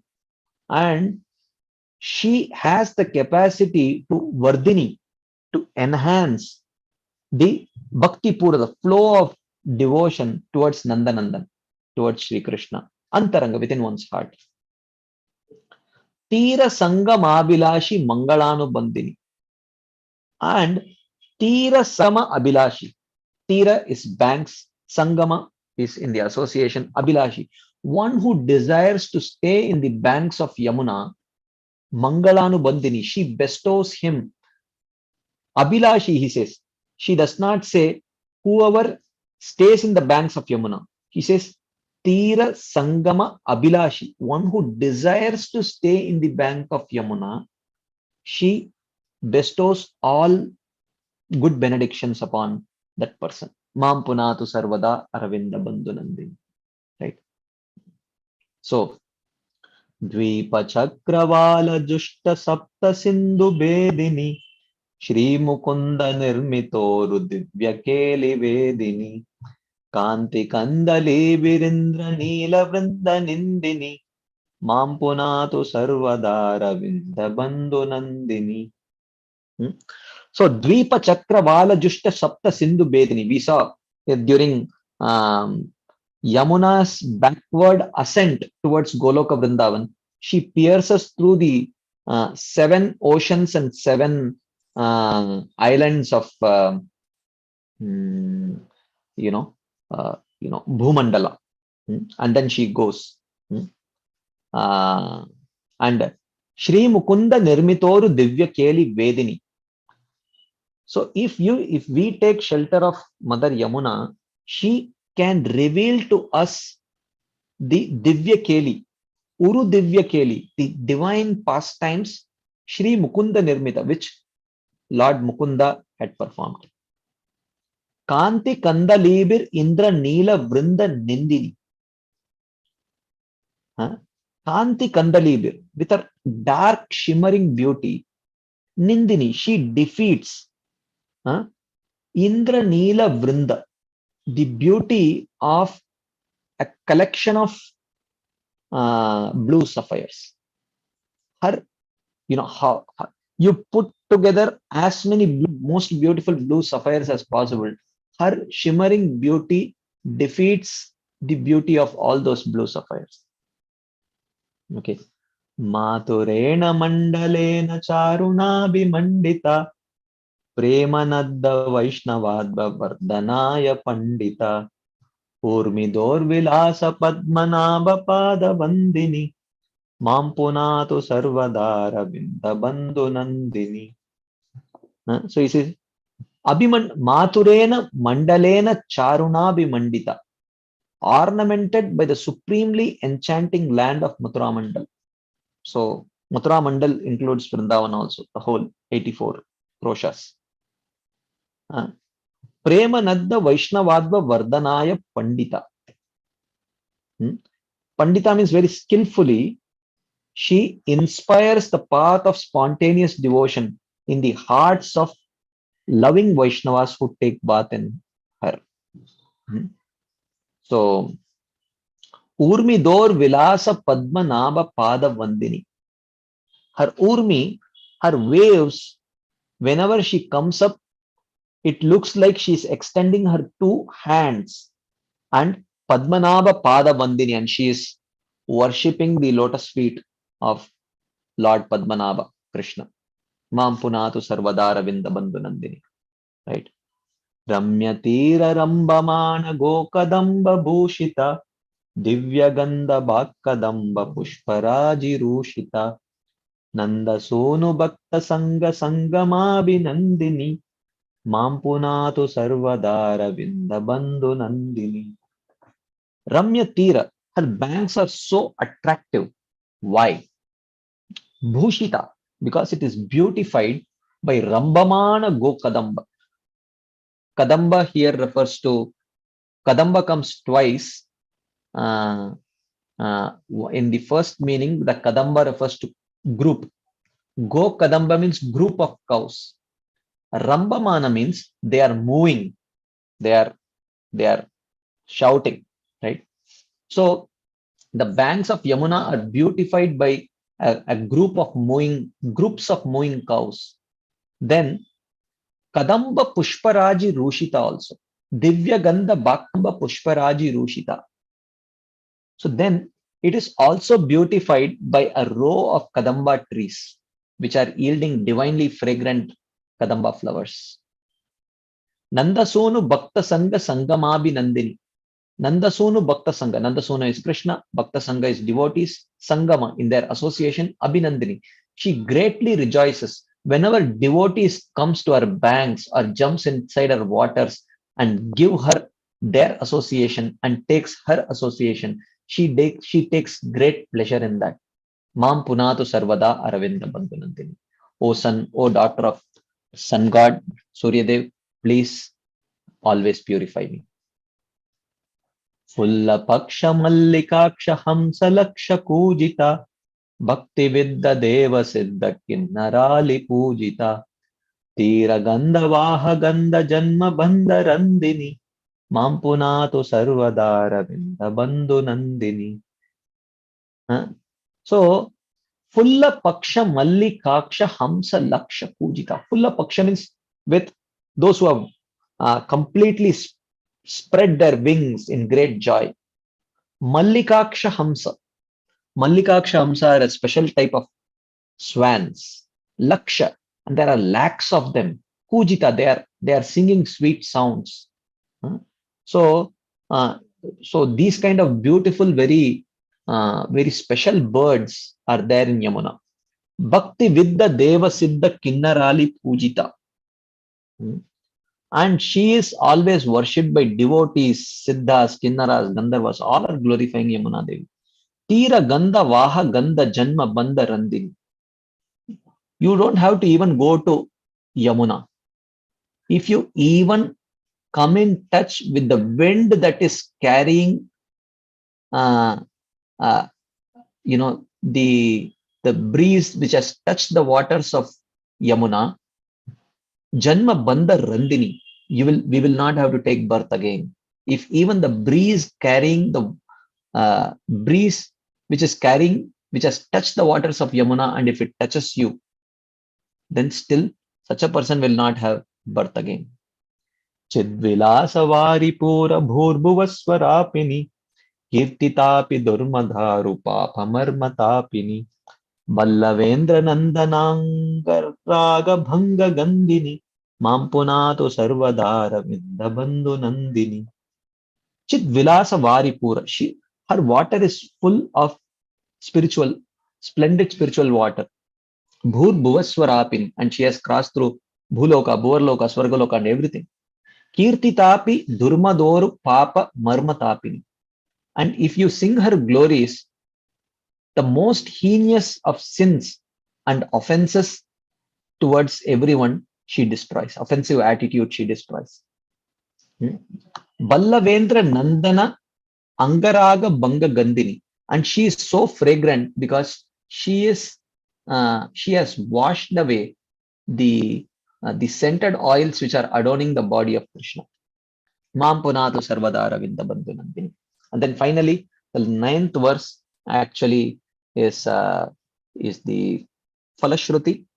Tushta Buddhi Rashtakena Nirmalorvi Cheshtitam Vamanena Bhanuputri Sarva Deva Veshtitam Yastaviti Vardayasva Sarva Papa Mochane Bhakti Pura Masya Devi Pundari Kalochane. O Bhanuputri, O Suryaputri, Devi, O Pundari Kalochane, O lotus-eyed goddess, Vardayasva, please increase Bhakti Puram, the flow of devotion. Please increase the flood of devotion, asya, of that person, yes taviti, of that person who chants ashtakena, these 8 verses, tushta buddhi, with a happy heart, whoever sings this Yamunashtakam. Srila Rupa Goswami is requesting personally Yamuna Devi to bestow upon that person Nirmalormi Cheshtitam. So please increase the devotion of that person who chants these 8 verses with a happy heart unto you, having a very pleasant mood towards you. And who are you? Nirmalormi Cheshtitam. Your movements are very pure. Sarva Deva Veshtitam, and always the devatas surround you. Sarva Papa Mochane, and you deliver one from all the sins. Like that, this is personal recommendation of Srila Rupa Goswami to Yamuna Devi, that whoever reads or studies or chants these Ashtakam, Yamunashtakam, let Yamuna Devi increase their Krishna prem. Like that. So, thank you very much, Shri Yamuna Devi ki jai. Hare Krishna. So, thank you all very much. Sorry I took extra time. I don't know if there are any questions. Maybe there might be some comments, corrections. I'll pause here. Hare Krishna, Prabhuji. Hare Krishna, Mataji. Thank you so much for such a beautiful class, Prabhuji. Can you hear me then? Hare Krishna. Thank you, Mataji. Yeah, you are explaining so nicely about the Chaitanya Prabhu with Mother Ganga and Yamuna Devi, beautiful stories. And Jiva Goswami debates and asking for the king for the paper. That was very nice, Prabhuji. And the descent of Mother Gange and Mother Yamuna. But lastly, you are saying that Yamunashtakam was so beautiful, Prabhuji. Thank you so much. As you requested, we all should read that daily. And Srila Rupa Goswami also suggested us to do that. And thank you so much, Prabhuji. So as you are saying, you have time, right, Prabhuji, for the questions if anybody have, or Yeah. Hare Krishna devotees, if anybody have any other questions or realizations to Prabhuji, you can please go ahead. Hare Krishna, Prabhuji. Thank you. Hare Krishna, Mataji. Hare Krishna, Prabhu. Thank you so much, Prabhuji. Such a wonderful class, Prabhu. Prabhu, I had this doubt, what makes a devotee more dearer to Krishna than the other?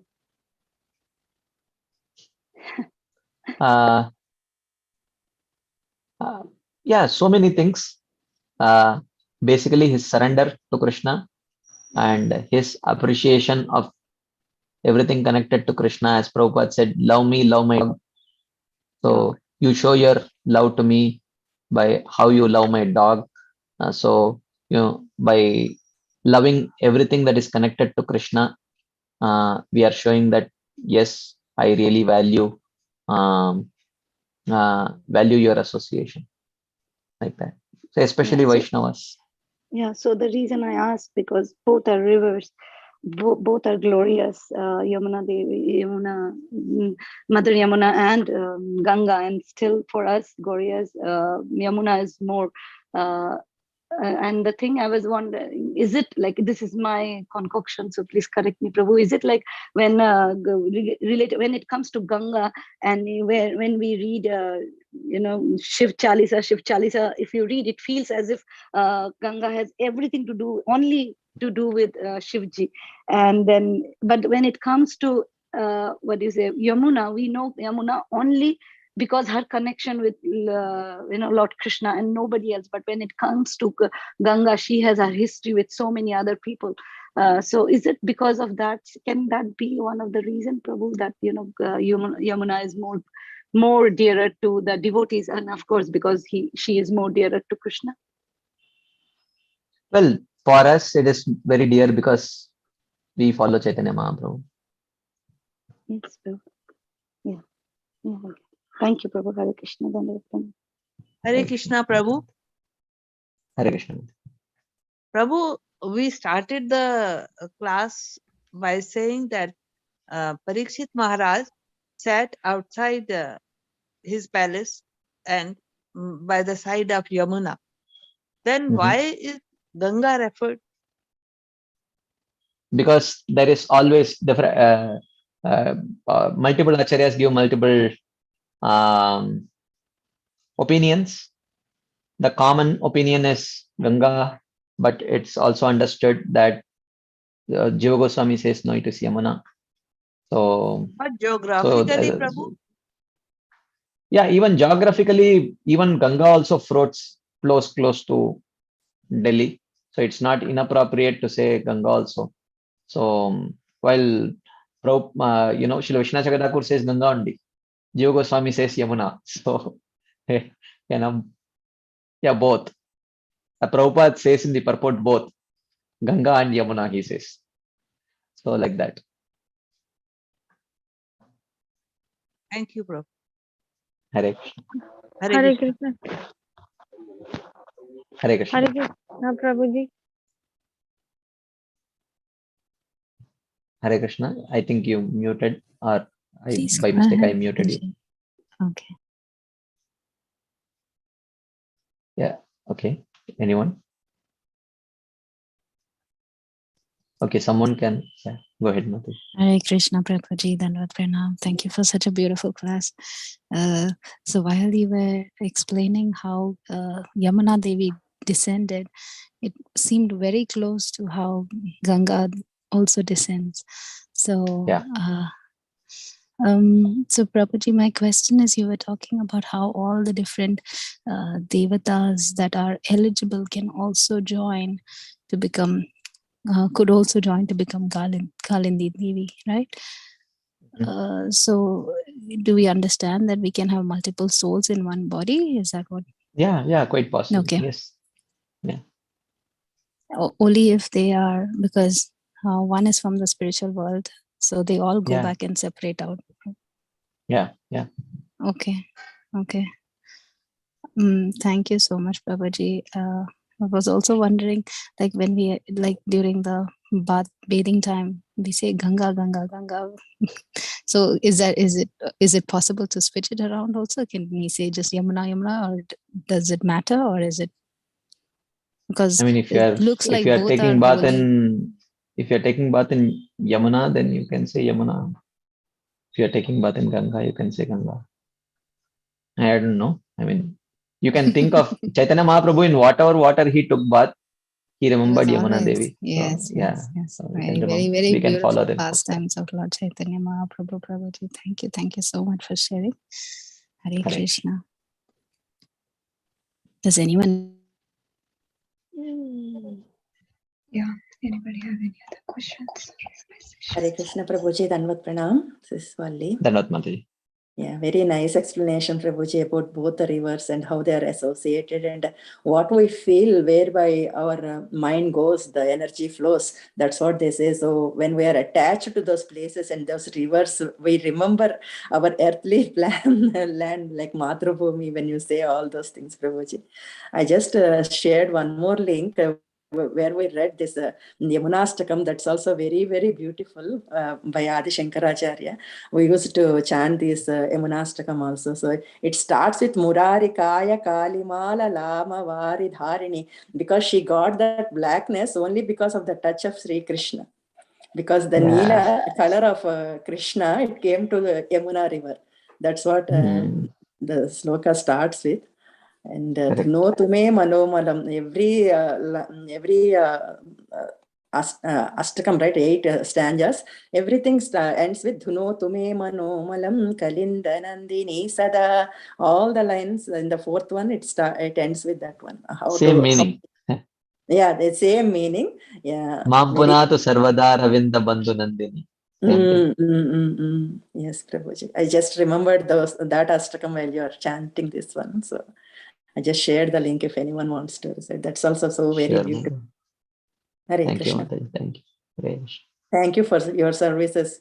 Back with your parents, you are doing these services for us, Prabhuji. Thank you very much for that. Thank you. Okay. I have another class now. So if it is okay, I'll just quickly have to take my dinner and then next class starts actually. Sure, yeah. Thank you so much. Thank you so much, Prabhuji, for your wonderful class and amazing explanation, Prabhuji. Thank you, Hare Krishna. Hare Krishna. So with Prabhuji permission and all other devotees permission, we can end the call here. Let's pay our obeisances to Prabhuji. Vancha kalpatarubhya